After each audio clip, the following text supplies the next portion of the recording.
going on, guys? Luca Hosevar from Big Ground Fitness and Performance. And today is kind of like an interesting location out here in Africa, Namibia, at their retreat. But what I wanted to do is, because I'm writing this this post on a shoulder from the seminar when Eric Cressy came to Vigor Ground, I wanted to kind of touch on this the law of repetitive motion, so that I can just fill in more and explain more versus like just writing it out, okay? Because I think you guys will get a better idea of it. So before we even start talking about the formula for injury, what we'll get to, there's two things you need to know, okay? We have the two things are the active restraints and passive restraints. All it means is, like, active restraints are muscles, tendons, and then bone to a lesser degree. So basically things that we can affect with training, right? So we can strengthen muscles, we can strengthen tendons, and we can build bone density, not as much as we can affect muscles and tendons. Well, passive restraints are meniscus, labrum, discs, things of that nature that we really can't influence necessarily and change with training. Okay, this makes a difference, because before we go into this law of repetitive motion, the thing is like, if our active restraints are not strong enough or supportive enough, then the passive restraints are going to take the brunt of the load, right? Which is why strength training is so beneficial, because, like I said, if your muscles aren't strong enough, the joints are going to take more of the load, the meniscus, the labrum, and the discs, and then they reach threshold and you get injured. But I'll come back to that. But this leads us to the law of repetitive motion, which is essentially, if we understand this, we can understand like how to influence, I would say, how to get away from injury and to be able to constantly train hard, stay in good balance and good posture, and get the best results possible and stay out of pain. Okay, so right here, you probably can't see because it's a little far away, but law of repetitive motion equals I equals N times R divided by A times R. So I in this equation is insult or injury to the tissues. Okay, N is the number of repetitions, F is the force of tension of each repetition, and as a percentage of your maximal strength. Okay, A is amplitude of each repetition, so range of motion. Okay, and R is the relaxation time in between each rep. So that's the lack of pressure on that tissue, okay, or lack of tension on that tissue. And so this all becomes important, because then we start realizing, how do we get injured, okay, or how do we stay away from injury. So I'm going to flip this, right? So when we get closer, basically getting closer to threshold is when we load the tissues up more than what their capacity is. So the perfect example is, like, how many times do you hear someone, or maybe it happened to you, like when you go and tie your shoelace and then you blow out your back, right? It's not that one repetition that did it. It was just that was that rep that took you over threshold. But it was all the other stuff leading up to it, whether it's like sitting at work with bad posture, picking up weights with bad posture. So that's all going to go closer to threshold, okay? So that's probably one of the best examples. Okay, so how do we affect basically our tissues through that formula for the better, okay? So if I is insult to injury, and that could be a soft tissue restriction, meaning like you could be very, very tight somewhere, and it's just a matter of time before basically you blow it out, okay? So what we can do is we can bring that tissue under threshold with something like manual therapy, okay? So it could be stuff like, it's going to get a little bit away, but I'll hold it down. So it could be stuff like active release therapy, could be like Grafton, could be like dry needling. So we're going to improve that tissue quality and then bring it under threshold. Okay, so perfect example is sometimes if you have, right, a little bit of irritation under your kneecap, and then you roll out your quads, your IT band, your TFL, and all of a sudden it gets better, right? So you might have brought it down with foam rolling or something like that, okay, which is always great, which is why we want to do it, but that may not be enough, okay? And there's the number of repetitions. So think about this, right? If you're sitting at a desk like this at the computer all day, this is a high number of reps, right? It's a low force, but it's a high number of reps because it's continuous, okay? So that's how you have to look at it. There's constant activation, right? Also, it could be a high number of reps in an exercise. So if you already have bad posture, okay, you got rounded shoulders, you got forward head posture, but you tend to do a lot of bench pressing, and on top of a bad form, right, you might basically go over the capacity of that tissue and something bad's going to happen.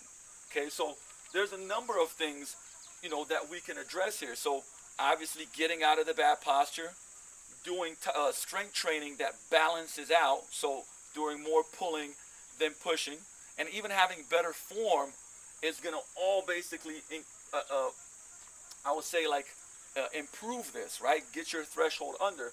So that's why here, like, one way is like reducing the number of reps in the pattern that you're already kind of like overloading. The other thing could be modifying, right? So if you're benching arms out, shoulders protracted, and elbows go down here, and it's destroying your shoulders, a lot of times maybe it could just be getting your rib cage down, shoulder blades back, getting a better angle so that you don't get humeral glide and things like that. That in itself is going to improve a bit, bring that threshold down, period. Okay, so like I said, balancing out your training, improving posture on a daily basis, reducing reps and making sure that we get the right work in the right places. Okay, then we got F is in force, right? Force of each repetition, and this is based off of your maximum strength. So here's one really, really big point.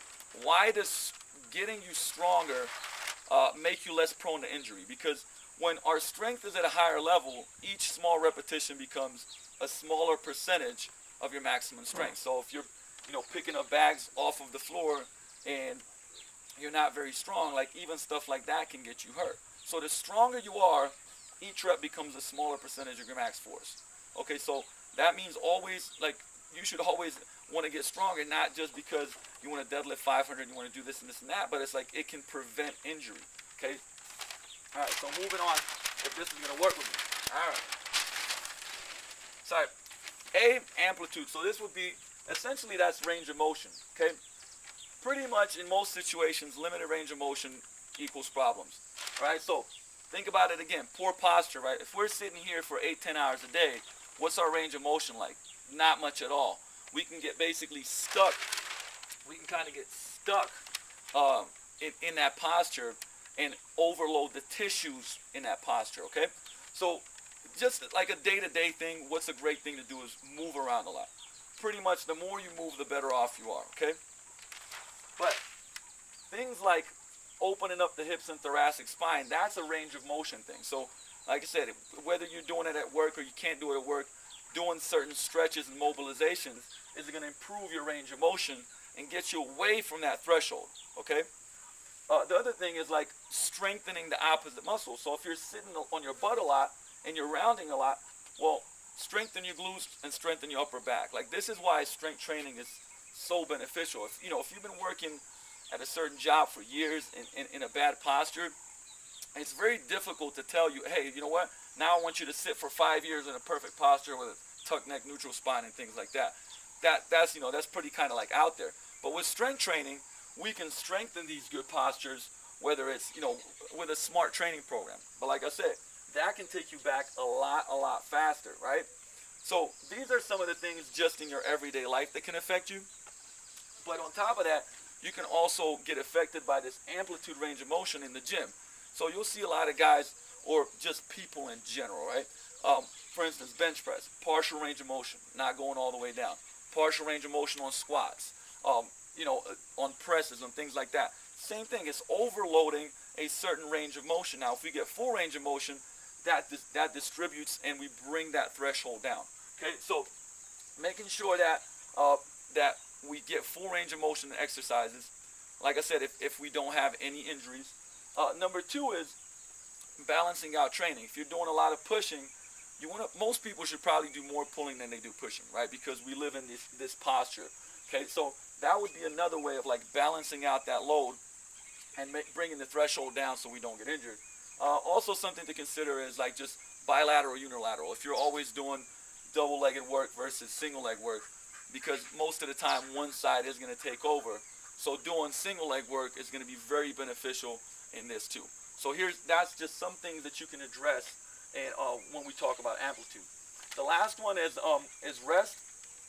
So put it this way: angry tissue needs rest. Okay, inflammation needs rest, but it's not always just when I say rest. It doesn't mean that you need to stop doing things.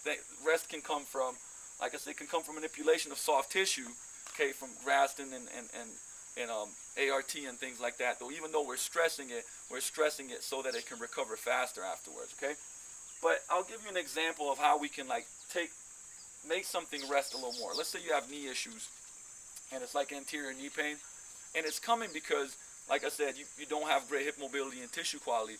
Taking a regular squat, right, and making it a box squat where we push the hips back, tibia stays vertical, that's taking the stress off of these tissues way more. So we're still training, we're just redistributing the stress in the areas that are going to actually help you and strengthen and balance you out more. Okay, so take stress off of the tissues and redistribute it, right? And here's just, I'll give you an example of a case study, and I guess at the beginning unfortunate, but somebody that was at our gym and had anterior knee pain, went to see a doctor and then a physical therapist, and they said that they had basically tendinitis when it was more tendinosis, and they got NSAIDs and they got pretty much strengthening the quad as if that was the issue.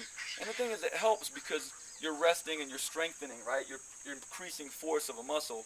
But then after going back to training, they had the same issues, where basically what they could do was strengthen hamstrings and glutes and improve ankle mobility and hip mobility and redistribute that stress, and they'd be in a much better position.